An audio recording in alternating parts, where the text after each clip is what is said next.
হেফাজতের কুলাসিনীকে উদার মনে মিডিয়ায় প্রকাশ করেছেন, আমাদেরকে নানান দিক দিয়ে পরামর্শ দিয়ে সহযোগিতা করেছেন।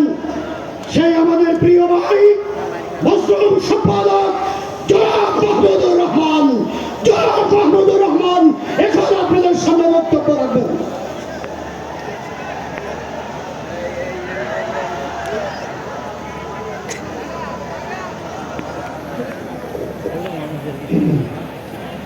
বিসমিল্লাহির রহমানির রহিম। আজকের হেফাজতের মহাসমাবেশের সম্মানিত সভাপতি, উপস্থিত ওলামায়ে আকরাম, উপস্থিত সুধীমণ্ডলী, আসসালামু আলাইকুম। আজকে আমি প্রধানত এখানে উপস্থিত হয়েছি শাপলা চত্বরে যারা শহীদ হয়েছেন তাদের প্রতি শ্রদ্ধা জানানোর জন্যে এবং তাদের আত্মার প্রতি মাগফিরাত কামনার জন্য আমি আজকে আপনাদের সামনে উপস্থিত হয়েছি। সেই সঙ্গে আমি জুলাই বিপ্লবের শহীদদেরও শ্রদ্ধা ভরে স্মরণ করছি।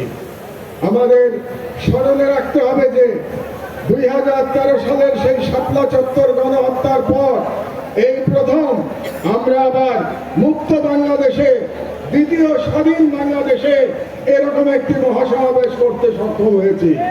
কাজে আমাদের এই দীর্ঘ পথ পরিক্রমায় যারা জীবন দিয়ে আমাদের জন্য সহজ করে দিয়ে গেছেন তাদের সকলের প্রতি আমার অসীম শ্রদ্ধা এবং ভালোবাসা, এবং তাদের পরিবারের প্রতি আমি সমবেদনা জ্ঞাপন করছি। আমি একটু অবাক হয়ে যাচ্ছি যে হেফাজতের তরফ থেকে কিংবা ভিক্টিমদের তরফ থেকে এখনো 2013 সালের শাপলা গণহত্যার জন্য যে মাস্টার মাইন্ড ছিল সেই দানব ফ্যাসিস্ট শেখ হাসিনার বিরুদ্ধে মামলা দায়ের করা হয় নাই। আপনারা কেন এখনো মামলা দায়ের করেন নাই আমি জানি না।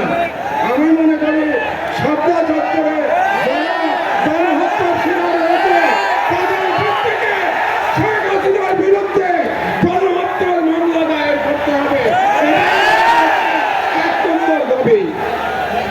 দ্বিতীয় যে কথাটি আপনাদেরকে আমি বলতে চাই, আমরা মুসলমান, উম্মার প্রতি আমাদের ভালোবাসা থাকতে হবে। তাই গাজার শহীদ এবং কাশ্মীরের মুসলমানদের উপরে যে জুলুম চলছে তার বিরুদ্ধে আমাদের ঐক্যবদ্ধভাবে আন্দোলন চালাতে হবে।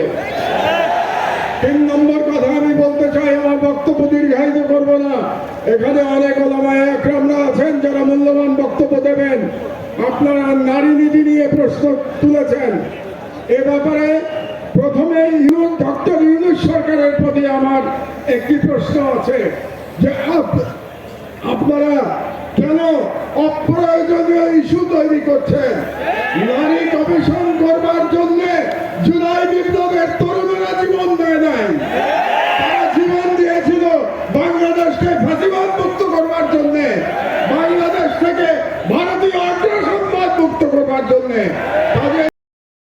বসেছেন বাংলাদেশে আর ফ্যাসিবাদ ফিরে আসতে না পারে আপনাদের দায়িত্ব শুধুমাত্র সেই সংস্কারগুলি করা যে সংস্কারের মাধ্যমে বাংলাদেশে ফ্যাসিবাদের পুনরুত্থানের পথ আমরা বন্ধ করতে পারবো। কাজেই ডক্টর ইউনূস সরকারের প্রতি আমার বাংলাদেশের একজন প্রবীণ নাগরিক হিসেবে পরামর্শ থাকবে, আপনারা অপ্রয়োজনীয় ইস্যু তৈরি করবেন না। এবং আমরা দেখতে পেয়েছি আপনারা অনেকগুলো অপ্রয়োজনীয় সংস্কার কমিশন করেছেন। এই সমস্ত সংস্কার কমিশনের কোনো প্রয়োজন ছিল না। আপনারা রাষ্ট্রের সম্পদ এবং সময় নষ্ট করছেন। আমার অনুরোধ, এই সমস্ত কমিশন আপনারা বাতিল করে দেন। এই সমস্ত কমিশনের কোনো প্রয়োজন নাই। আর আলেম ওলামাদের কাছে আমার নিবেদন, আপনারা নারী নীতি নিয়ে লড়াই করতে গিয়ে বৃহত্তর লড়াই থেকে সরে যাবেন না। আমাদের বৃহত্তর লড়াই ভারতীয় সাম্রাজ্যবাদের বিরুদ্ধে লড়াই, বৃহত্তর লড়াই ইসলামের জন্য আমাদের লড়াই।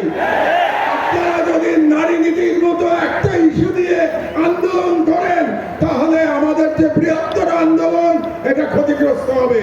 কাজেই নারী নীতির অবশ্যই আপনারা প্রতিবাদ করবেন, কিন্তু তার মানে এই না যে আমরা মূল লড়াই থেকে থেকে সরে যাব, মূল লড়াই থেকে আমাদের সরে যাওয়া যাবে না। এই জন্য আপনাদের কাছে আমার আহ্বান, আপনারা ঐক্যবদ্ধ থাকবেন। আমি বিশ্বাস করি বাংলাদেশের আলেম সমাজ যদি ঐক্যবদ্ধ থাকে তাহলে বাংলাদেশের স্বাধীনতা কেউ ছিনিয়ে নিতে পারবে না।